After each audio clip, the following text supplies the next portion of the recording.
Hi, this is Jack O'Keefe, and this is the next episode on Speaking Openly Peer-to-Peer. This is an initiative of the ASI, the Association for Spiritual Integrity, in order to encourage people in a position of spiritual leadership to speak to colleagues, to speak openly and honestly about topics in our work, in our personal lives that relate to how we behave as spiritual leaders.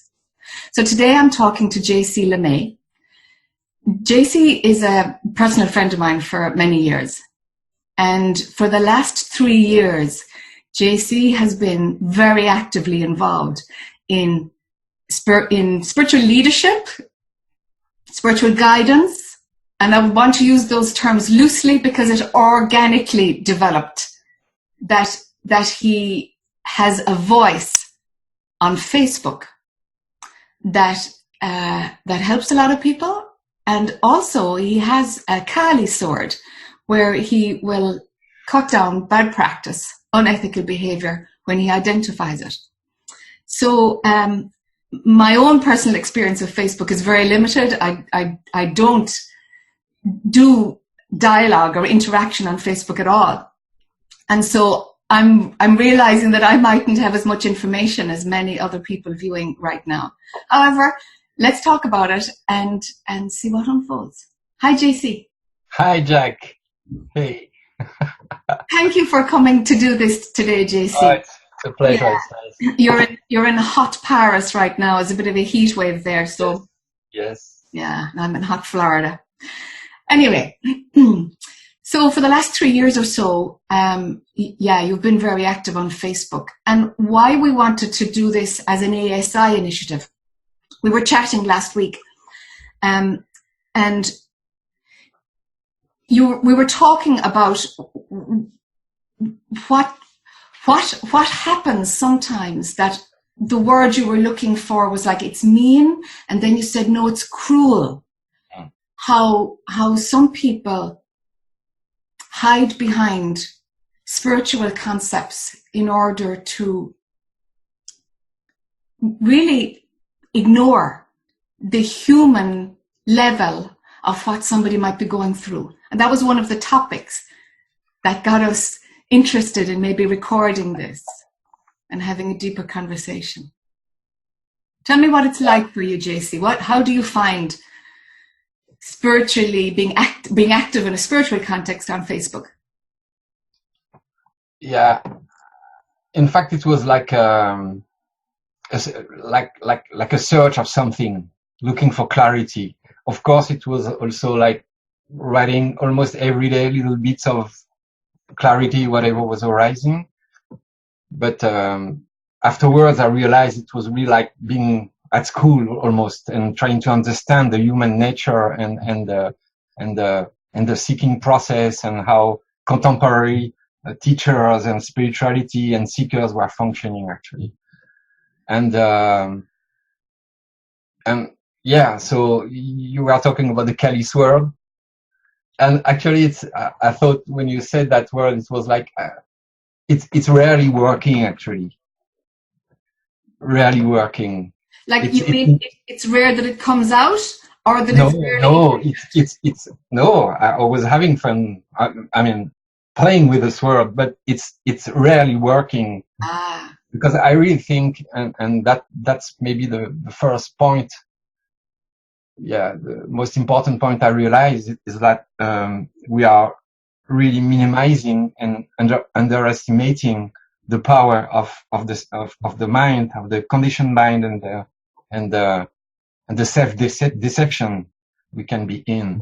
And that was amazing. Like every year I was discovering more of it. And I remember I told you it was like really like studying myself. It's not me like far away from it and good, but just studying myself. And actually I think it's a big mess, really a big mess. Really. And I know when I talk about that, some people would think I'm dramatizing, maybe, like making it worse, or me trying to judge. If you're in judgmental posture, of course, everything is going to be bad, But actually, I really think it's not very good. Yeah. Because Yeah, I know you for a long time. You're not going to create drama where there is none. That's not in your personality type. I try. Yeah. It's just not in your personality type to create crisis where there is none. So do you see? No, it was really like, actually, that's the first time the word's coming like that, but digging into human nature and the denial that happens a lot, let's say, in the spiritual scene, and contemporary is very much based on denying parts, like you said, of human culture. So of course you're going to stay blind if you are not aware of what it is to be human in the good and the bad, let's say, in the light and dark of it. But there is a reluctance to dig into it somehow. JC, in your experience, do you see this in both students as well as teachers? Oh yeah.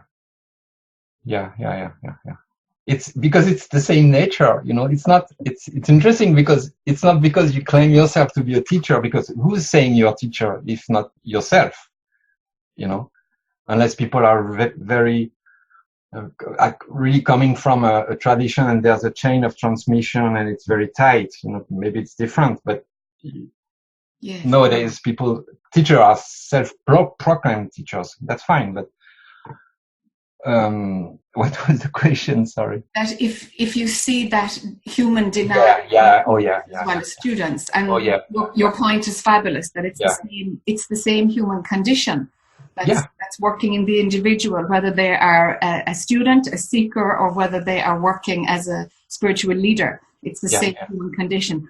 Dig down a bit for me, JC. What is that causes the denial,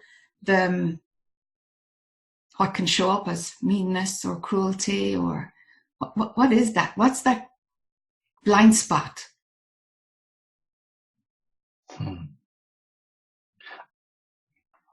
Okay, I think the root of it might be superficiality.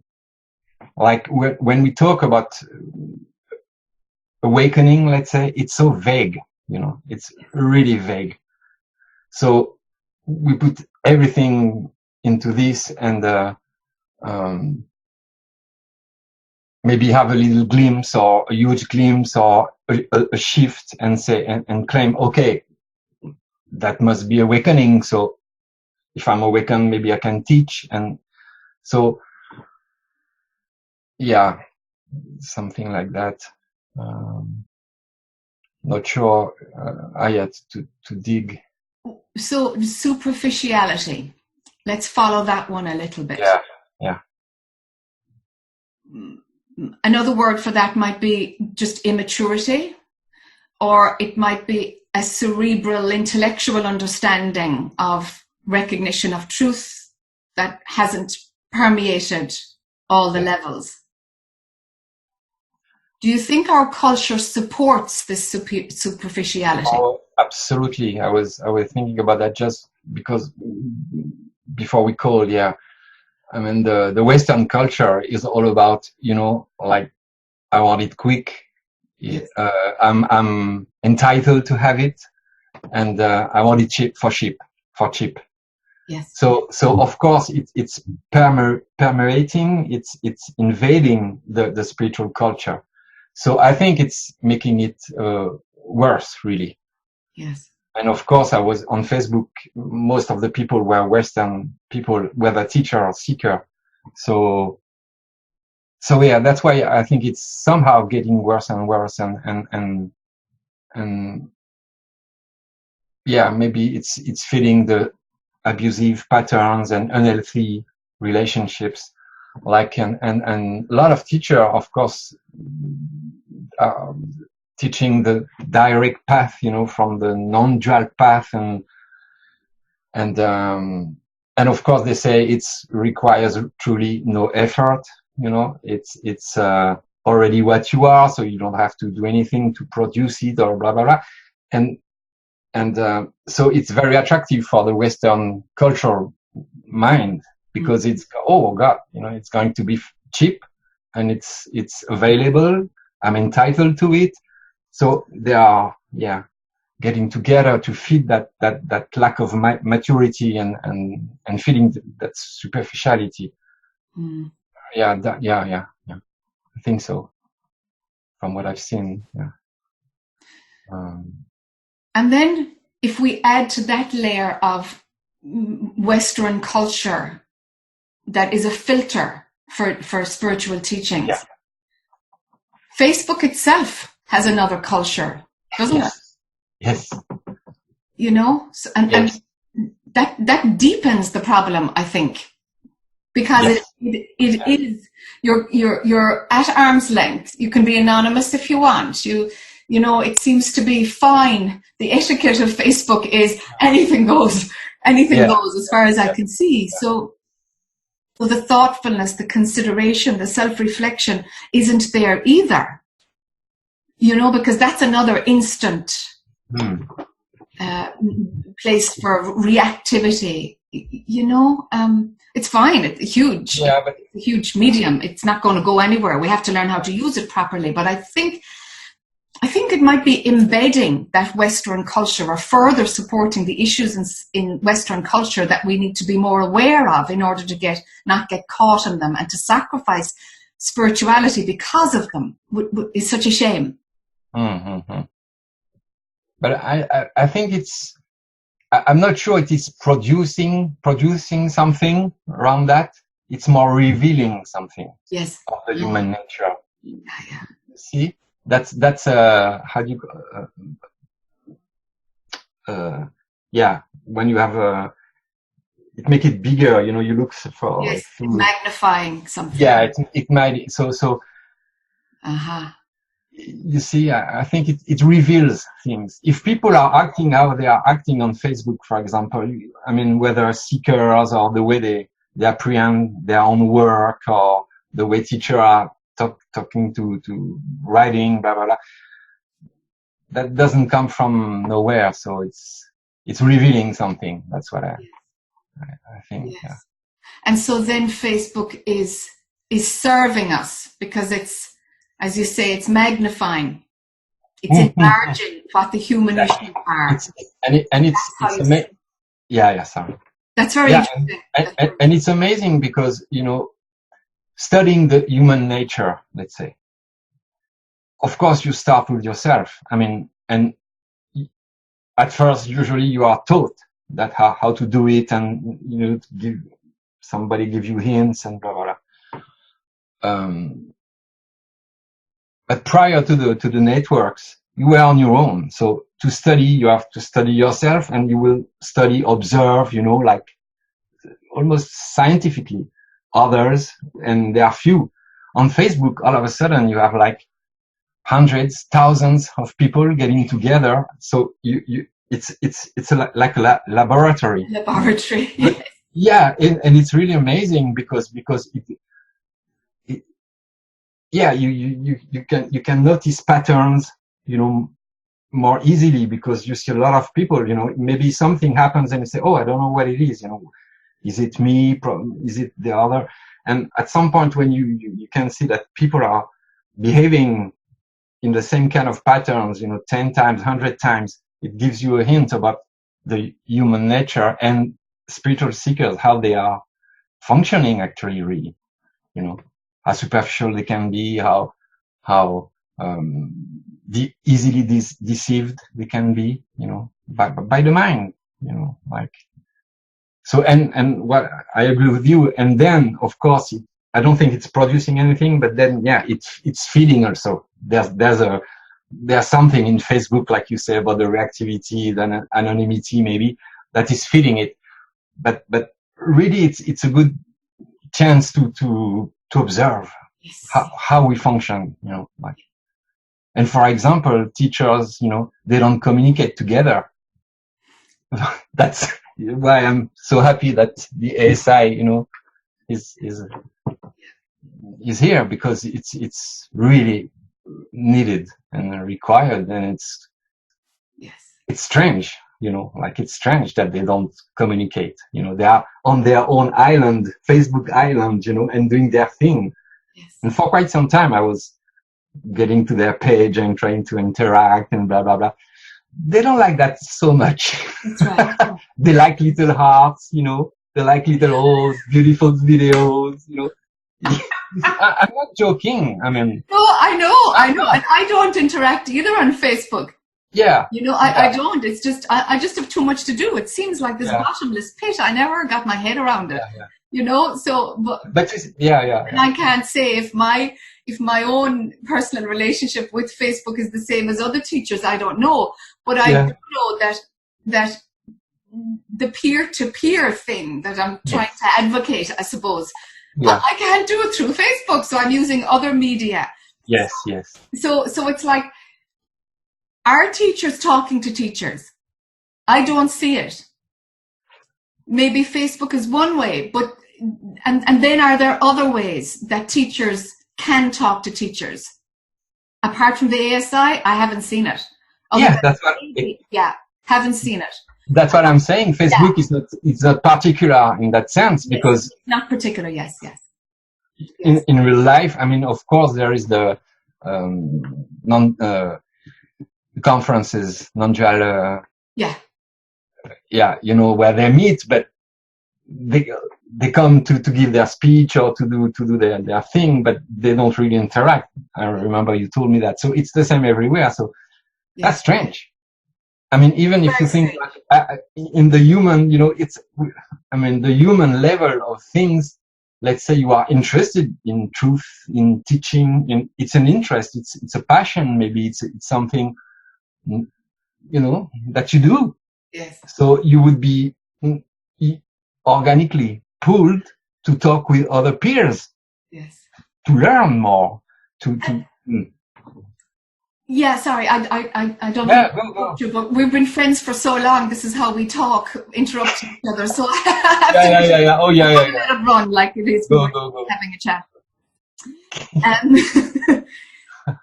There is that phase, or there certainly was on my own spiritual journey, where I could only see from the non-dual perspective. It lasted about 2 years, where you can only see unity, the interconnectedness, empathy switched off from me. But we have to move out of that phase. We have to mature out of that and go into embodiment and come back into the world. And somehow, what I think is happening is that when folks go to that place of like, my perspective is entirely different. There is no personal. How did I ever believe in me? There is only this movie and it's totally perfect. So you see that for a while, but then that gets integrated as another lens of perception. And the individual one is there. It's not what you are, but the individual one is there. And somehow people get stuck on that and they're like, oh no, this is the lens. There's an attachment to that viewing point. And then, of course, it applies to everything. There's only perfection. It's pure consciousness will resolve everything. The source of my broken leg is pure consciousness. And let's find the spiritual meaning to it. And it's like, that doesn't always happen to be the wisest approach. There's no spiritual maturity in that. Swapping out one lens for another. It's about integrating the whole package. And I think people get stuck. You see, I think the awakening process does have that phase of where you see only from that lens, but it's a phase and it has to go deeper, much deeper than that. And we're doing a disservice to apply that lens of perception to all of life. Yeah. I was thinking about a lot of topics, let's say, on that. And what I used to say now is like a real awakening, or whatever we call that, bear fruits. I mean, it bears fruits. So if you don't see the fruits, yes, something is off. And maybe more and more, I'm convinced that the main fruit maybe would be this inclusiveness you are talking about, and the fluidity of non-clinging, non-denial. Yes. It's kind of obvious. And when you look at teacher, those I met on Facebook, a lot of them are stuck in one lens of perception. And that's strange, sometimes for years. So, yeah, something is off here. Yes. I don't know what it is. If it's like, I'm sure what you say is right. When it's genuine, there's a phase, okay, yes. and then it gets transformed, like it happened for you. Yes. But when it doesn't transform, you know what it is. Yes. So it might be that actually, let's call that the realization of non-duality, let's say. Yes. When it's genuine, okay, maybe there's a phase and then something transformed and mature. Mm. But when it gets stuck for so long time, for such a long time, I started to question the realization itself. Yes. Because in my experience, this is what happened. You know, the integration was organic, like you said. It's happening. I mean, unless you resist it, it's going to happen, because this is what the realization of non-duality is about. There can be no realization of non-duality with a denial of duality. It's impossible. So when you see people teachers clinging to the non-dual lens, something stinky. Yes. I mean, something. It's impossible. There's a denial somewhere. Maybe the realization itself is not matured enough, or complete enough, or deeper enough. You know. Yes.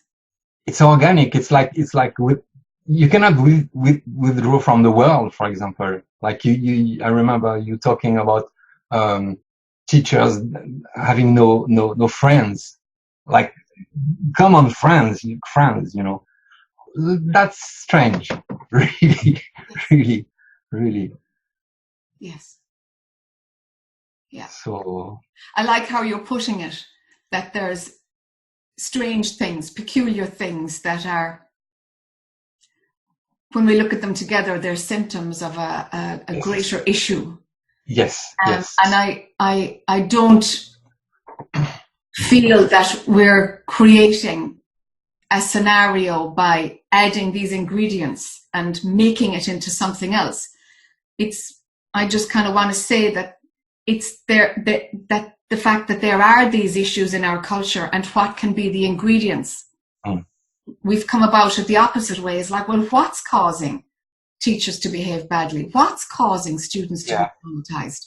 Yeah. What is this power differential that just seems a little bit too exaggerated? Mm-hmm. Why are teachers not getting feedback when every other profession grows and evolves and has an openness to education and learning and evolution? Are we exempt from that? How can that be? How can that be? Yeah. How can that be? Because it's in the name of non-separation, those claiming that and claiming the realization of it, and then there's full separation between themselves. It's pretty paradoxical. From their own physical human experience. Yeah, and the sharing. And it's very subtle. It's a thing that you can't arrive at by hearing about it on this video or reading about it in some ancient text. You have to mature into it to know the subtle layer of how the body, mind, personality comes back into view. It organically, as you said earlier, it organically arises to be part of the whole picture. So it's not like, oh yeah, let's reframe my individuality, even though I know this is truth and that's not that's false. Yeah. It's not about restructuring something. Exactly. As the deepenings and the realizations become more authentic, and integration naturally happens. This is the fruit. This is the fruit of the integration. Exactly. You know, and that's my concern, is that if what we're talking about is seen as a teaching, then I prefer this wouldn't go out there at all. It's not a teaching. It's religion. You know? Yes, I mean, yes. It's like a sort of other religion in the same bubble or sphere of duality. Yes. Pretending to be absolute and better than religion, but actually if it stays, like you say, in that sphere of duality and duality, now I'm non-dual, you know. Yes. No, like you say, organically it's going to be included, and your perception is going to widen, yeah, widen to widen, and so it's like if I'm close to the screen, I'm see just a little thing. If really, I mean, organically, I widen my perception. I don't have to include. Inclusiveness is going to be here. Yes. So if it's not happening, and this is one of the fruit I was talking about, is not here, something's wrong. I mean, something is, and something I thought about is, we say, okay, there's awakening, like it's one thing. It's a lack of subtlety, actually, to talk about just awakening. And and then there are teachers, as if, you know, there are teachers. But I think that there are levels of awakening, levels of integration of whatever level of awakening happens. And among the teachers community, you can find that nowhere. It's like, I'm a teacher, I'm teaching, you know, and you're a teacher, you're teaching. So among the non-dual, yes, this is a problem. Yeah, among the I'm mainly talking about non-dual, but I saw that in Dzogchen, Zen. I mean, in many communities, it's kind of happening, but I'm talking about those, Sure. Yeah. So you know, the ASI bringing teachers together would be, maybe they're a bit scared of it also, because, you know, hiding, because if they were, you know, there is a hierarchy of awakening, of maturity, of integration. I'm sure of that. And I'm sure, you know, that the prior to all, nothing needs to be done. It's ever pure, ever complete, you know, no levels. That's the inclusiveness, you know. You see both. It's not because you know that our real nature is like having nothing to do with any transformation of maturation or whatever. You know that here, growth, maturation, integration happens. So there are levels of maturation and integration of this real nature. And so if the teacher were coming together, they you know, naturally one would, they would have to recognize maybe where they are on that level of and learn and grow. And I don't, it would be wonderful, actually. It's not like a threat. Yeah. It's the contrary, you know, so maybe there's also a lack of humility. I was talking about spirituality, but the lack of humility, like, okay. Humility is a fruit, though. It's a fruit, because cultivating humility, that's a different thing, you know. That's exactly, very, very first step. Yeah, that's a spiritual tool in order to do something. But yes, but humility comes as we mature spiritually. It just comes. Yes. You know, there's one thing, JC, as you were speaking there, that I think might be another contributing thing to the exclusivity of life from a spiritual teaching perspective. And during that 2 years of myself, of being only able to see from that perspective, the observer capacity stopped. I wasn't able to see myself. There wasn't any layer at all. There was no division, you know, because the unified field was so strong. Pure consciousness was so strong. My brain lost the ability to actually see myself or to observe something. I didn't even have thoughts during that phase. I mean, nada. No nighttime dreams, no, nothing. Just absolute silence. And whatever version of that happens for people in an awakening process, that observing capacity, for me, that shifted into an ability to self-reflect. The observer moved. So, and I wonder, once the observer goes, what happens? I mean, does the observer maintain a position for some people? Or does the observer disappear and the cultivation, the natural organic cultivation of self-reflection doesn't crank up? Maybe there is actually, something that's not active, that's not being activated, that there's a developmental issue, where that part of our brain that does self-reflection is not encouraged because of attachment to the plateau of the awakened space, and it's by peers meeting peers, self-reflection is going to have to be activated. And I think that's what can be scary for spiritual leaders who don't have friends. It's self-reflection, self-responsibility with a small s. What does that look like? What does that look like for a spiritual leader to be fully responsible for their small s self? So that everything doesn't get hidden behind their, position as a teacher. But that there is a clear line between the teaching role and the personality role, and being responsible for the personality, because it's there all the time. Even when we're teaching, it's the medium through which teachings are expressed. Yeah. And where does self-reflection start again?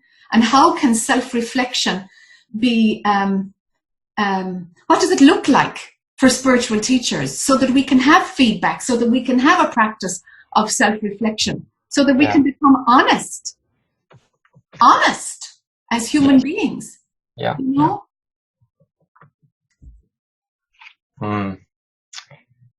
I think you are a particular case somehow, because of that, the depth of where Jack went through, and this phase where, like a 2-year phase with like the dissolving even of the observer and the capacity to self-reflect. I don't think it's very common, very usual.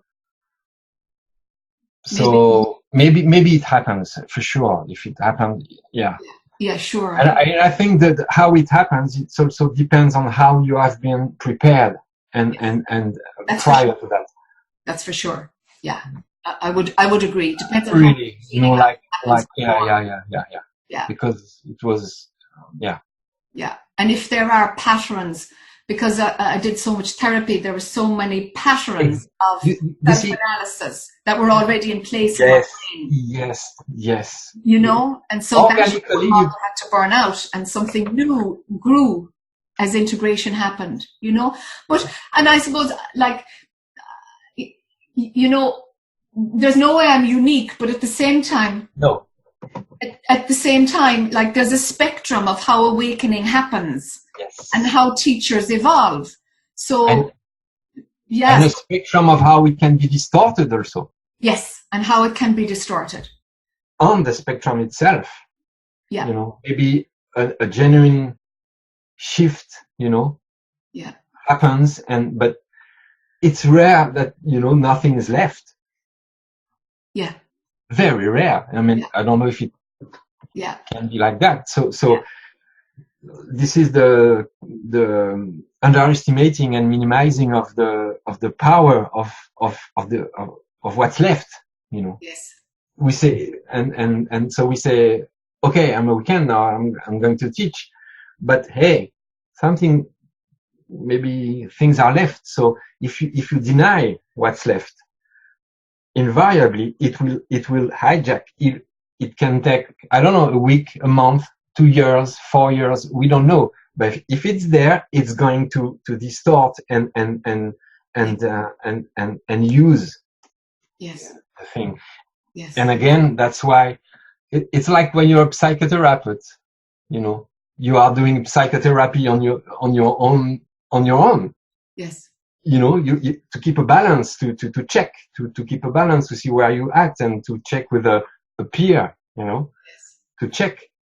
Yes. So it's not in the culture, as far as I know. It's not in the culture. Like okay, a shift happened, you know, but I have questions. I mean, don't you have questions? I mean, you know, like just I don't know.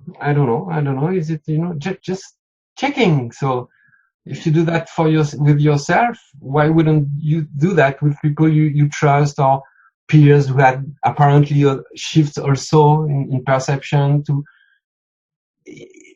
So yeah, would be natural to do that, right? I mean, absolutely. What's not natural is not to do it, in my view. That's right. So yeah, you know, I'm hoping that this conversation will be really obsolete in a few years' time. Yeah. Because we're kicking about something that we know is a root cause of dysfunction in our of course community. Yeah. It's a huge dysfunction, and we're just kicking it to say maybe this, maybe this, maybe this. Yeah. You know, and I like what this is doing, because we don't know. All I can do is say, this is how it happened for me. This is where it went right. This is where it could have went wrong.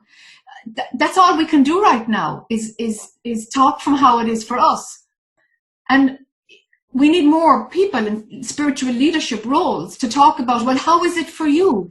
What was the shift from, you know, when it was clear that this is a movie, that this is an illusion, when it was really clear, then what happened? Tell me about then.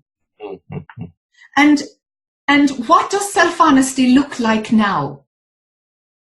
When you know it's not who you really are, is it still as strong a value to be honest with yourself, to have integrity? You know, are you still motivated to come from your heart, to honor your own growth? Do you feel you're still growing? Are you monitoring that? How are you taking care of yourself? What does self-care look like? Does that include self-reflection? What mechanisms do you have for reflecting on yourself and for growing as a human being and for becoming a better teacher? What or leader, or whatever capacity it is, what mechanisms do you have in place? And what can we do to set those up?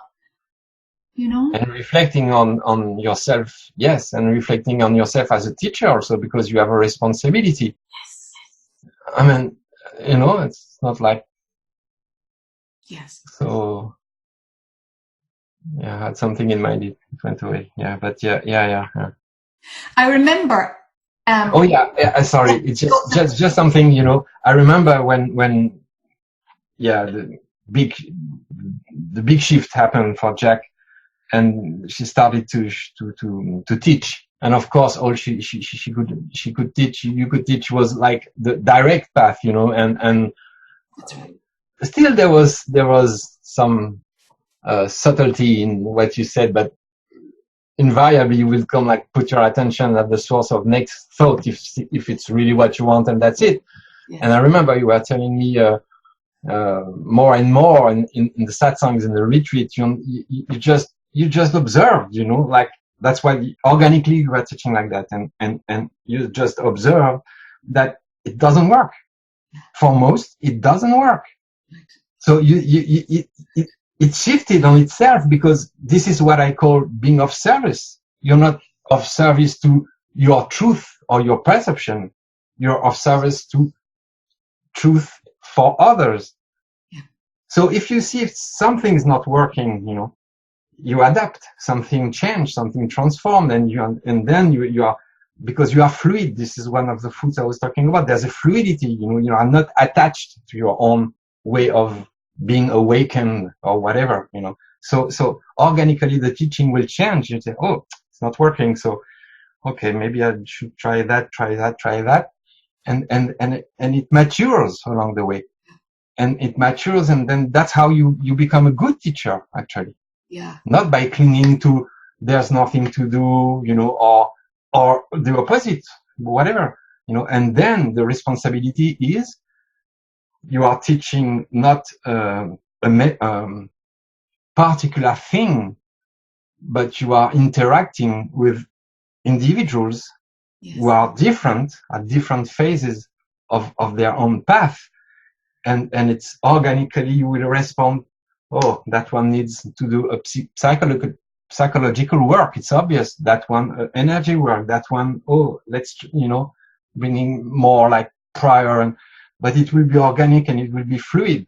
That's another thing when you see teacher always talking about the same thing, or having a huge Sangha and for years, and growing Sangha for years, having the same talk, actually, the very same talk. Nothing's changed for years and years and years. That's strange. Yes. And sorry, the problem here, it's very hard to tackle because what they say is true. Yes. You understand? So it's like, it feels true, even if I don't know if I'm a seeker or not. It feels true. So it's very hard to tackle because the problem is not what they teach is not true. The problem if it's not inclusive, it's not fluid, it's not organic enough. It's rigid, it's narrow, even if it's absolute truth. That's beautifully put. Yeah. That's beautifully put. Because there's the paradox. The truth is unchanging, it's absolute, yet how it's communicated can be so inappropriate, exactly. So inconsiderate of a human being. Yes. It's like it can be, because it is absolute, it can be absolutist. Exactly. And that's the part that doesn't include, it doesn't have the ability to like filter that light, that clarity through every lens of perception in the most supportive and positive way. Yes. Yes. It's true, isn't it, JC, that we teach what we need to learn. Yes. And while we might know the teachings, it's how we teach. That's what we have to learn. How do we bring that light into this place that has so many different viewpoints, so many different experiences? Look at the diversity in what is the same, and sometimes. And there would be something precious about teachers coming together and share. When I started to teach, I was like that, but then I realized the students were like that, and then I shifted. And how was it for you? Oh yeah, and you grow. It's the same. Like the teaching process can mature. Yes, it can. It has to. If the teacher, the spiritual leader, is committed to self-reflection, to growth, to education, to their own evolution, the methodology will have to change. Because it's to change, and it's not that the truth changes. It's that the skill is honed down and developed because the teacher is interested in their own evolution and their own growth. Yeah, it's like it's a consequence, isn't it? The teachings will have to be imparted in a more holistic and compassionate way. Once the teacher is watching their own personal part in it, and their personal part has to be recognized, and they must be responsible for that. They must be, because the body-mind mechanism is there. It's the conduit for imparting it. Exactly. And the world and the density of the world and it's a very complicated world, changing all the time, We are not the same that we were 100 years ago or 1,000 years ago, and still awakening was happening to people. So, but it's the manifestation of it. It's changing, and it has to change. So the parameters are different. How you convey truth, how you help somebody to integrate, to inquire about, the culture. So it's impacting. So it's there is growth, like we are talking about personal growth or maturing or integration, but in the teaching also. And that's the part which is not here. which is not here. Which I hope, the ASI will trigger something around that, because it's beautiful. I mean,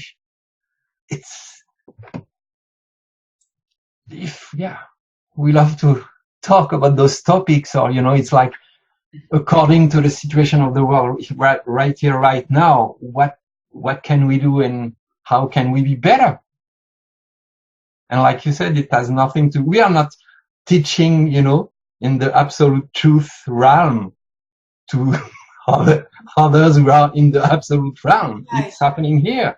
Yeah, and it's responsible for bridging it, for being the bridge.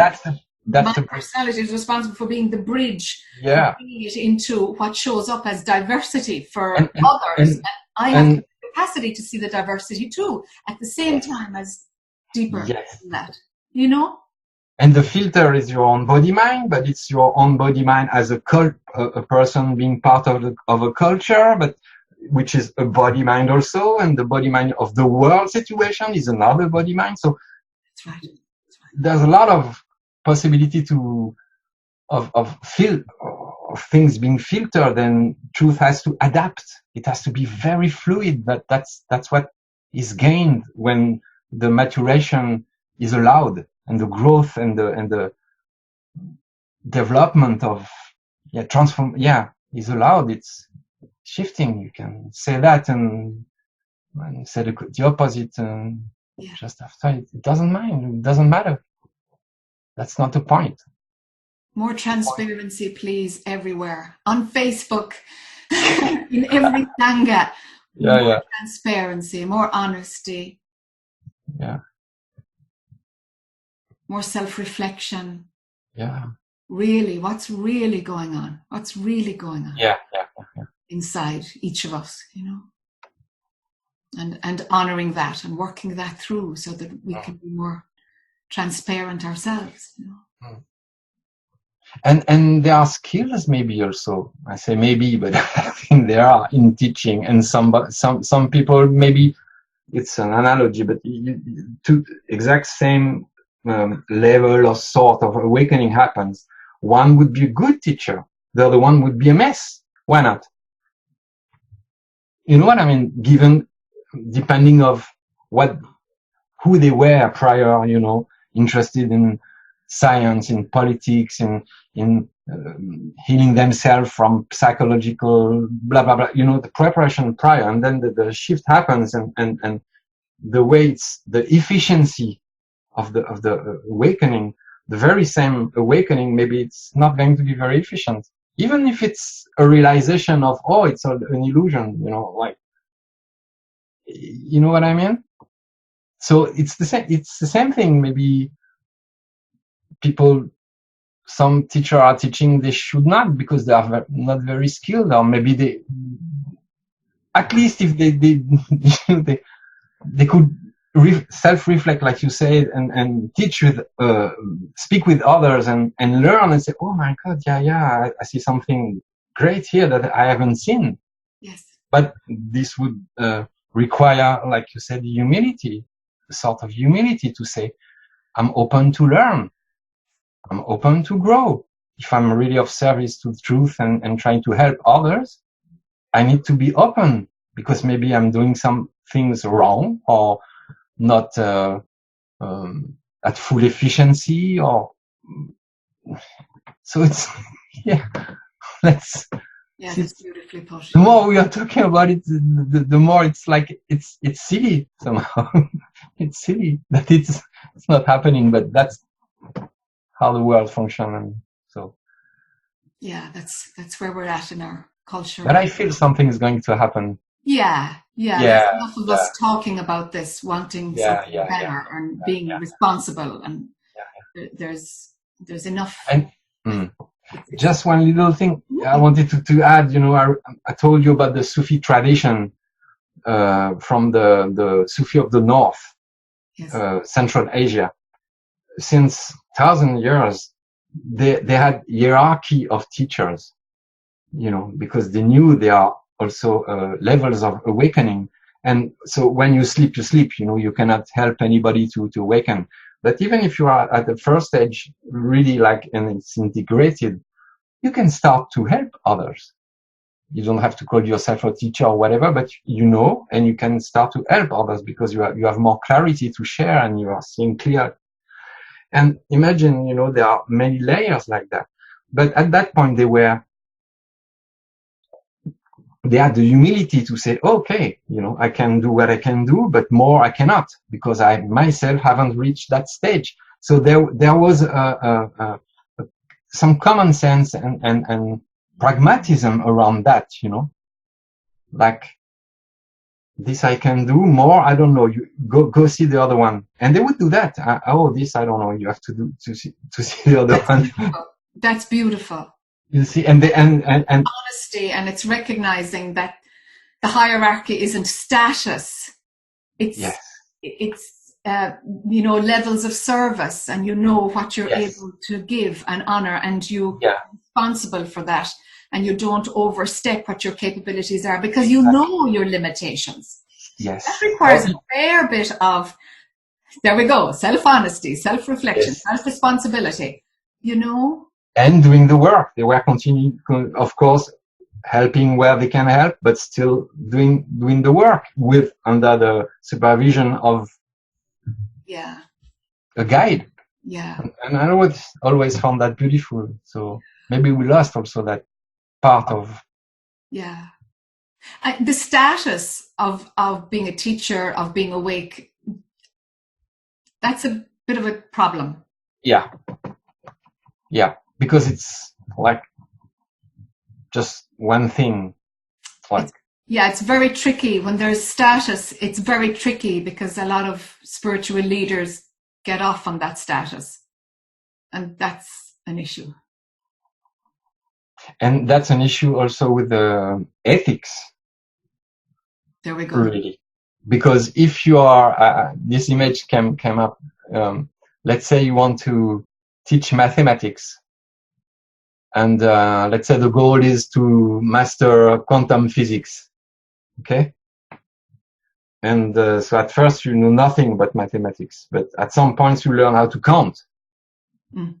And if you are in that frame of mind we are talking about, you know, say, oh God, now I'm a math teacher. I know how to count, so I can teach mathematics. No, you can teach how to count. Yes. You know, and if you are teaching others, you know, I will teach you mathematics. No, you know, it's not ethical. Yes. Because your students will believe that what mathematics are is about counting. Yes, like I said, but no, there is more. So it's you are fooling yourself, but fooling your students also. And for me, the analogy goes with the teacher lacking fluidity and only teaching this prior thing. It's true, but it's not enough. No, it's not enough. The analogy has flaws, but yeah, it's not enough.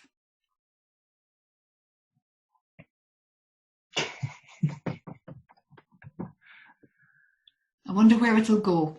Yeah.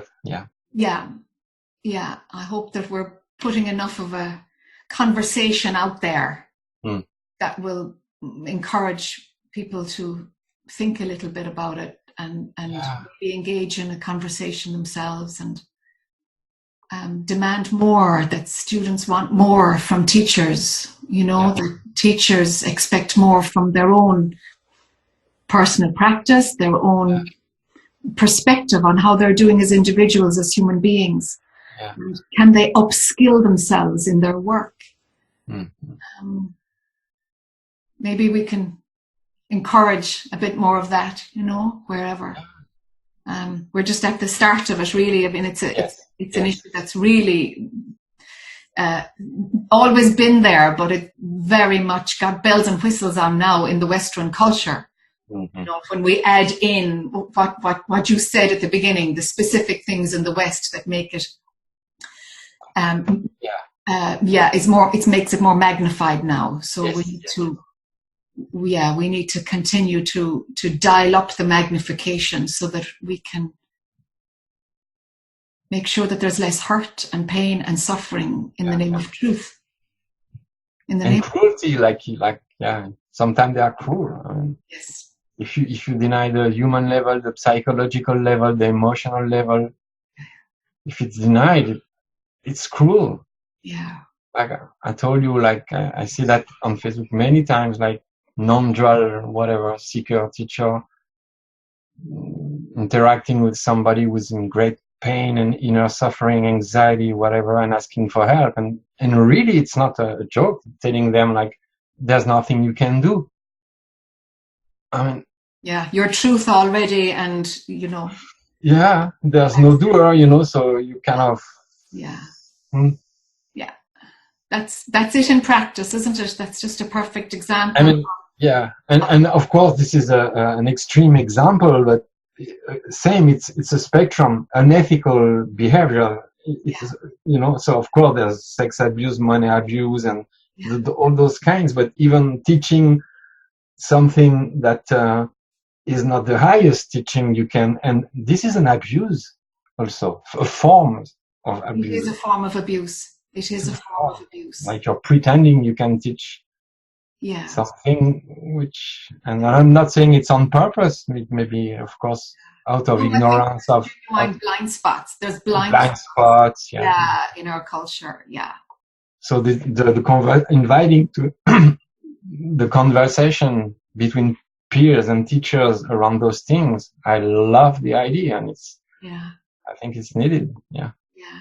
Well done. Well done to you. You're doing it through Facebook, So well done. Yeah.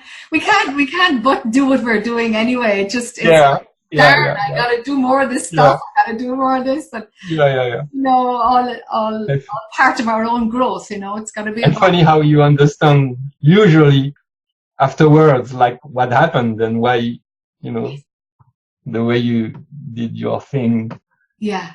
Hindsight is a great thing, and self-reflection, of course, teaches us how to learn from hindsight, from what might have been difficult at the time, but then afterwards refinement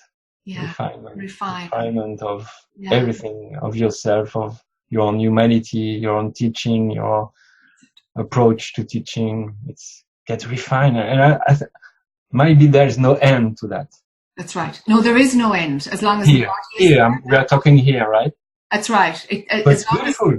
The humanity makes it continuous because of evolution. So there is no end to that, none at all. And it's beautiful. It's not scary. Yeah, no. And I think the more spiritual leaders that hear conversations like this, the relief they will feel from being outside of the shell of okay, so this is the truth. I feel like this. No, that's my mind. That's illusion. That's Actually, just dig a little bit deeper. Dig a little bit deeper into what's uncomfortable and find out what's there. And finding a new system within ourselves in order to learn as we grow, in order to be open to seeing the blind spots and healing them and moving on and, gaining a maturity as we go. The relief that will come from getting off the self-imposed pedestal, culturally imposed pedestal and status that becomes such a prison. Like take a jump and see what happens, It's another level of surrender back into your humanity. Surrender, like throw it off, dive deep again and again and again and see where it goes, That would be my invitation, I think, to spiritual leaders everywhere. Yeah.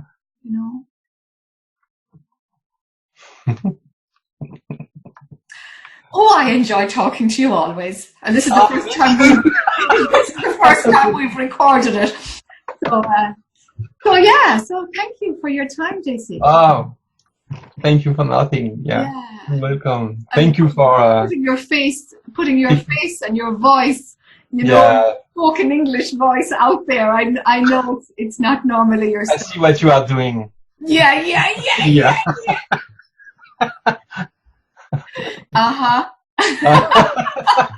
And you rose to it, which is beautiful. So thank you, my dear friend. Thank you.